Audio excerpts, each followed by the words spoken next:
Una, let us express our congratulatory congratulations.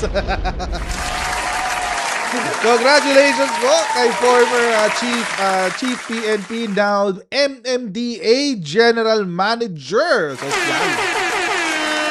Sosyal. Oo. Congrats, General Torres. So, in-appoint po siya ngayon. Nagbabalik po sa serbisyo. Sa ibang capacity nga lang, no? Ibang kapasidad. Si former PNP Chief General Torre. By the way, he's still a 4-star general. Now, General Manager of MMDA. Ayan. So, in-announce po yan kanina. President Ferdinand Marcos Jr. has appointed former PNP Chief Nicolas Torre III as General Manager of MMDA. Malacanang announced this Friday. Yan po ang sinabi ni Yusek Claire Castro. Torre replaces Procopio Lipana. The MMDA is mandated to plan, supervise, regulate, and implement policies, programs, and projects that address metro-wide concerns in Metro Manila in coordination with local government units. Torre previously served as PNP chief but was relieved noong August, okay, after refusing to comply with the NAPOLCOM order. Yun nga lang. So, sorry na lang. A career police officer, Torre is known for his extensive operational experience. Totoo naman yan. Totoo naman yan. Hindi ho ako kokontra dyan.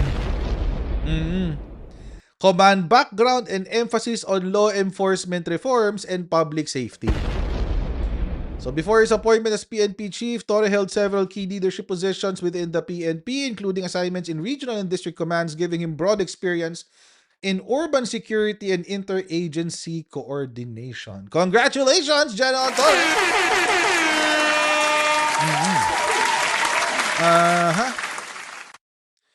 So mga babayan, actually this is a good stepping stone. I say that with confidence. Confidence with the heart. This is a good stepping stone. Stepping stone, ha? Marami ko kasi nagsasabi, after mo mag-PNP chief, biglang MMDA General Manager ka lang? Masyado kayong short-sighted mag-isip. Yung mga ganyan. Alam nyo mga kababayan, first and foremost, si General Torre po ay naging hepe ng PRO 11. Actually, naging hepe rin naman siya dito sa NCR. Pero nung nagka-aberya siya dun sa naalala niyo yung yung bumunot ng barel tapos nagkaroon ng road rage incident. Yun. Siya kasi yun. Sa QC yata yun eh. Naging hepe siya ng QCPD. Tapos, nag-resign siya after. Or, na-suspend or nag-resign. I think, he resigned after. As QCPD chief. Pero nasa serbisyo pa rin siya. Tapos, Rudy Rivera, salamat sa yung super chat. Wow naman! Wow! After nun, nalipat siya ng PRO 11. Nung lumipat siya ng PRO 11, doon na siya naging sikat. Ano ba yung PRO 11? Yung PRO 11 po is Police Regional Office 11. Ibig sabihin, siya ang hepe ng buong Region 11. Ano ba ang Region 11? Di Davao City. Ay, buong region ng Davao pala, Davao City. Buong region ng Davao. So, Davao del Norte, Davao Occidental, Davao City, Davao del Sur. Yan. Buong region ng Davao ang kanyang hawak. Ngayon, eto nangyari. Nung panahon na siya ay hepe ng PRO 11, hindi pa man nag-iinit ang kanyang hindi pa man siya nag-iinit sa kanyang upuan. Nakabisto na agad siya ng katiwalian sa PRO 11. Nahuli niya ang kabalbalan ng PRO 11. Kaya pala tinatawag ng Davao City na sila ang safest city in Southeast Asia. Oo. Bakit? Nahuli ni General Torre na dalawa ang kanilang blatter book. Isang blatter book na pang-report sa DILG. Yung naka-report doon sa DILG, unahin muna natin 'to isa. Isang blatter book na may totoong nakasulat ng mga krimen. Lahat nandoon, lahat ng naka-blatter doon. Nandoon lahat. Yun yung accurate, yun yung tama. The true logbook. Pero meron silang isa pang logbook na sanitized sa Davao City. Sanitized, ibig sabihin nililinis. Bawas ng krimen. May krimen naman nakasulat, pero bawas. Lalo sa mga heinous crimes tulad ng panggagahasa, robbery with homicide, murder, ayan, tsaka yung iba pang complex crimes, kidnapping with homicide. Yun. Malinis. Malinis, mga kababayan. Nabisto. Huli. Nahuli ni General Torre. Nung nahuli ni General Torre, mga kababayan, sinipa lahat ng hepe ng Davao Region at pinagpapalitan niya lahat. Doon nag-umpisa yung away nilang dalawa ni Baste. Yun. Yun yung unang away nila ni Baste. Nung ginawa yun ni General Torre. Galit na galit si Baste kasi ito raw mga pulis na to ay mga pinagkakatiwalaan niya. Bata pa lang daw siya, sila na yung nandoon. So, ibig sabihin, private army. So, ibig sabihin, kasama sa private army nila? Yung ba ibig sabihin nun? Hindi natin alam. Oo. But, ayun, yun yung nangyari doon. Doon nag-umpisa yung away nila ni General Torre. And then, a few months later, as in, buwan lang ang pagitan, mga kababayan. Buwan lang ang pagitan. A few months later, eto na. Naglabas ng warrant of arrest ang Pasig City Court. Naglabas ng warrant of arrest ang Pasig RTC. Sige, i-comment nyo sa chatroom ngayon dyan kung sino yung inisyuhan ng warrant of arrest. Sige, pa-i-comment dyan. Sino yung inisyuhan ng warrant of arrest ng Pasig RTC? Kung naalala niya pa ang history. Si Kilibog. Tawa naman ako dun. Si Manat May. Si Kilibog. Si Kibs. Si Sun God. Haring Araw. Ay, naka. Si Maris Vlogs. Hello, Coach BBM supporter from Espanya. Here and your number 1 follower. Ayun, salamat po sa inyong super chat. Wow naman! God bless po. Wow! Si Pacquiao daw, sabi ni Joel Evangelista. Si Pacquiao. Ay, hindi ko siya minumura, ha? As in, yung kasi yung tawag sa kanya eh. PACQ. Oo. So, Pacquiao. Si Mang Kanor. Ayun. Yung pinuno ng Kingdom of Judas cult. Ayun. So, siya ngayon yung inisyuhan ng warrant of arrest. Pag-issue ng warrant of arrest sa kanya, di nagtago. Nagtago sa ilalim ng mga tunnel niya sa ilalim ng KOJC. O, yan. Ano nangyari? Di hinukay ni General Torre ang Kingdom of Judas cult. Hinukay niya, doon pa ako. Nagbutas doon sa kanilang sanktuaryo. Ayan. Oo. Hanggang sa, ilang linggo yung standoff na yun? 2 weeks? Almost 2 weeks yun eh. 13 days yata, if I'm not mistaken eh. 13 days yung standoff. So, ang laking issue nun. Ang laking issue nun, guys. Oo. Laking issue nun. So, finally, 16 days. Grabe, ang tagal, no? 16 days na standoff. Anyway, 16 days. After nun, mga kababayan, on the last day, ang ginawa ni General Torre, ayaw niyong lumabas, ha? Sabi ni General Torre, ayaw niyong lumabas, bibigyan ko kayo ultimatum. Pag hindi pa kayo lumabas ng ganitong oras, ganitong araw, papasukin ang lahat ng PNP, PRO 11, yung mga building nyo dyan sa loob. Wala.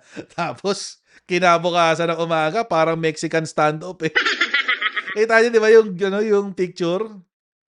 Tsaka yung video, yung drone video. Daming pulis, oh. Nakahanay na ganun yung mga pulis. Ayan, no, natakot ngayon to si Kibuloy. Biglang nagpasabi ng message. Sabi ni Atty. Torion, susuko na kami, susuko na raw siya, susuko na. Natakot eh. Nung una kasi, mga kababayan, actually nakakabwisit talaga si Kibuloy nun. Nung una kasi, para makapasok sila dun sa loob ng ng mga building, kailangan may paalam. Tapos kailangan kakapkapan ng lahat ng pulis. Saan ka naman nakakita na pulis ang kinakapkapan? So, ayun na. Nagbigay ng suko si Kibuloy. Ayan. Tapos, mga kababayan, happy ang Pilipinas, di ba? May hustisya na sa Pilipinas ulit. The enforcer is here. Oh, di ba? May enforcer na tayo, and his name is General Torre. Ayan, di ba? The following year, hindi pa natatapos si General Torre. The following year, merong isang matanda na nag-abroad. Nagyabang doon sa Hong Kong. Nagyabang-yabang doon sa Hong Kong. Ayan. Tapos, pagbalik ng Pilipinas, hinarang ni General Torre sa airport. Oo, hinarang sa airport. Nagpakita ng warrant of arrest galing sa ICC. Tapos, ibubuk na siya. Ibubuk na yung matanda. O, sino yung matanda? O, yan, kino-comment niya na pala eh. Si Mang Kanor. Si Karton. Oo, yung maaabo. Si Digongyo. Ayan. Oo, siya naman. Ibubuk na siya, ayaw magpabook. Oo, pumapalag ang matanda. So sabi ni General Torre, masyado na tayong matagal dito. Hilahin na yan, dali na natin sa aeroplano yan. Pagka gano'n ni General Torre, pumasok yung mga pulis, galing, Pumasok yung mga pulis na gano'n, Pinalibutan si Digong. Tapos yung mga pamilya, wala na, naitulak na sa labas. Wala nang nagawa. Oo, hanggang dun. Ayun, and the rest is history. Ngayon, nandun siya sa The Hague. Topic natin siya maya-mayang konti. So, naiintindihan natin kung bakit galit na galit sa kanya mga DDS. Kasi ito si General Torre, single-handedly dismantled the leadership organization of the DDS. Siyempre, may utos si Presidente yon, di ba? Merong basbas ng Presidente yon, siyempre. Tsaka ng Secretary of ng DILG. Tsaka DOJ Secretary. Pero yun nga. Kaya galit na galit sa kanya yung mga DDS. And that's why, that's one of the reasons kung ba't naiintindihan ko rin yung mga komento ng mga DDS dito. Ayan. Sabi ng mga DDS, 5-star general to general manager. Going to the main event, floor manager. Ayan. Di ba? Next time, traffic enforcer ka na. Yun. Di ba? From PNP chief to bangketa at traffic sector. Di ba? Nagtitripan siya kayo ng mga DDS. For 2 months only daw, di ba? Oh. Sabi, ilang araw tatagal, kawawa naman, mukhang nilalaro, tahimik na sana eh. Di ba? Ano daw ang gagawin ni Diwata dyan? I think it's the fentanyl. Sorry. Mali ako napindot. Oh. Diba? Bumaba na ang ranggo. Aray ko. Oh, yun ang sinasabi nila. Sabi ng mga DDS yan. Pero alam nyo, mga kababayan, kung short-sighted ka, yan talagang sasabihin mo. Kung hanggang dun lang ang naiintindihan mo sa nangyari kay General Torre. Kung hanggang dun lang ang pagkakaintindi mo sa nangyari kay General Torre. Alam nyo ba ang trabaho ng General Manager ng MMDA? Ito ang trabaho ng GM ng MMDA. Functions of the General Manager. The General Manager shall assist the Chairman in the administration of the MMDA and supervision of subordinate personnel. Assist the Chairman in the supervision of the operation of various operating centers and units of MMDA. Assist the Chairman in the review of plans and programs for the MMDA and for Metro Manila in preparation of the annual report of activities and accomplishments of MMDA and perform other duties. So, tingnan nyo mga kababayan. Kanino siya nasa ilalim? Meron pa rin tao sa ibabaw niya. No? Nasa ilalim siya ng isang commissioner. Ngayon, si commissioner, ang tutok niya ay yung organisasyon. Si general manager, ang tutok niya ay ang supervision ng operating units ng MMDA. Ibig sabihin, kung nasaan ang opisina ng MMDA, yun ang trabaho niya. Ang trabaho ni General Torre, nasa operations. Siya yung mag-i-implement ng mga programa ng MMDA. Ngayon, mga kababayan, kung ikaw ang mag-i-implement ng programa ng MMDA, sino ang mga kausap mo? Diba? Sino ang kausap mo? Ang mga kausap mo, mayor, governor, vice mayor. Sila ang kausap mo. Correct. LGU. LGU. Hindi lang LGU. LGU ng buong Metro Manila. LGU ng buong Metro Manila kung saan ang sentro ng kapangyarihan ng buong Pilipinas. Hindi talaga kayo nag-iisip. Ano? Mga DDS. Hindi kayo nag-iisip, ano? Hindi niyo ba nakikita? Mga DDS? Uy, huli na ni Ate Trixie, oh. Huli na ni Ate Trixie. Huling-huli na. Huli na niya. Oo, ni Ate Trixie. This is not just a job for general manager. No. No. This is a consolidation of power, of influence para sa 2028.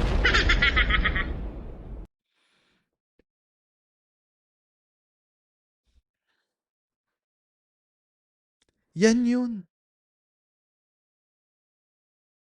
Consolidation of influence yan for 2028.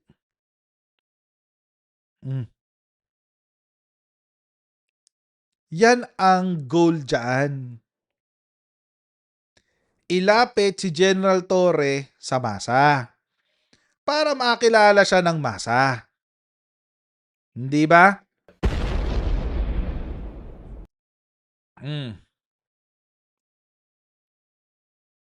Para ilapit siya sa masa. Ngayon, nasaan ang sentro ng impluwensya ng Pilipinas? Nasa Metro Manila.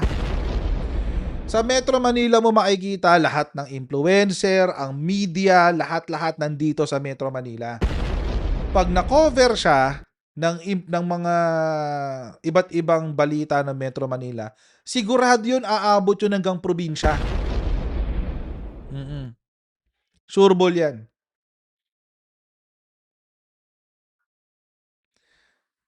Which, mga kababayan, mga kotsero, ang mangyayari sa 2028, nasa mas maganda siyang posisyon para tumakbo for higher office. Actually, mga kababayan, ngayon pa lang nga, pwede na siyang tumakbo kahit congressman, mananalo yan. Kahit party list, mananalo yan si General Torre for sure. Ngayon pa lang. Ngayon pa lang. Pero, kailangan I think si PBBM is forming his 2028 slate as early as now.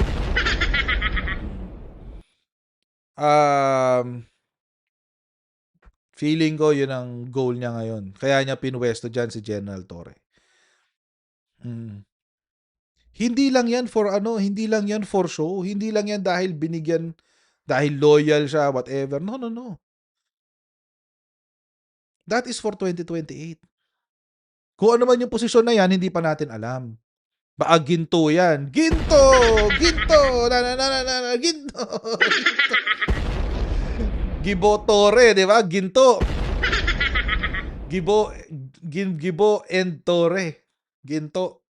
Di ba? We don't know. I mean, we don't know. Baka ipapare si Torre kay Gibo para mas katanggap-tanggap si Gibo sa masa, di ba? We don't know. It's a di ba? We don't know. Pero kung sila man ang boboto ko sila pareho. Walang talo dun eh. Si General Torre maayos, si Gibo maayos. Malinis ang trabaho ni General Torre, wala siyang issue ng corruption. Si Gibo ganun din. So walang tapon doon sa ginto na yan. Oo, sa ginto na yan, walang tapon diyan. So yun. So this is not just for general manager position. Although sinasabi ni General Torre, wala akong plano diyan, wala akong plano. Hindi. Hindi ganoon. Hindi yan. Hindi ganoon yun. Oo, hindi ganoon yun. Hindi ako naniniwalang ganoon yun. Oo. Di ba? So, or we don't know, baka tatakbo siyang senador, Senate lineup ni PBB. We don't know. For senator, posible siyang manalo, but hindi siya papasok sa top 10 or sa top 5. I don't think he will be top 5. Baka nasa siya, middle or nasa ilalim si General Torre. But senator kaya niya. For senator kaya niya. Kaya niya pumasok. Yeah. Wala problema dun. Okay lang yun. Di ba? Wala problema dun. Okay lang yun. So ako personally, I think BBM is preparing him for 2028. Kasi yung general manager, yes, it's a good position, pero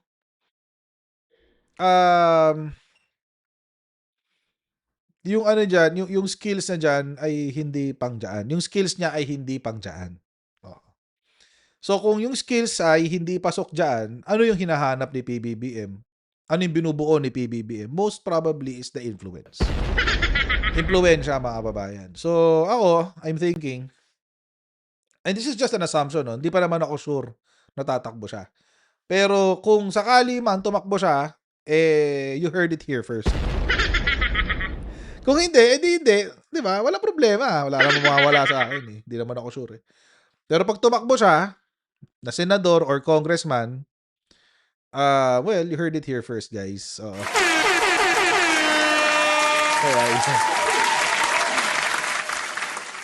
Okay. So, mga babae, hanggang dito lang po muna tayo sa ating live stream. Please don't forget to like, share, and subscribe. And I'll see you all in our next live stream tomorrow. Bye, everyone. See you.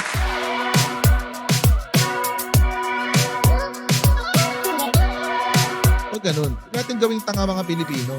Mas maganda kasi nasa lugar mo ng tama kaysa yung pinipilit mo yung pagkakamali.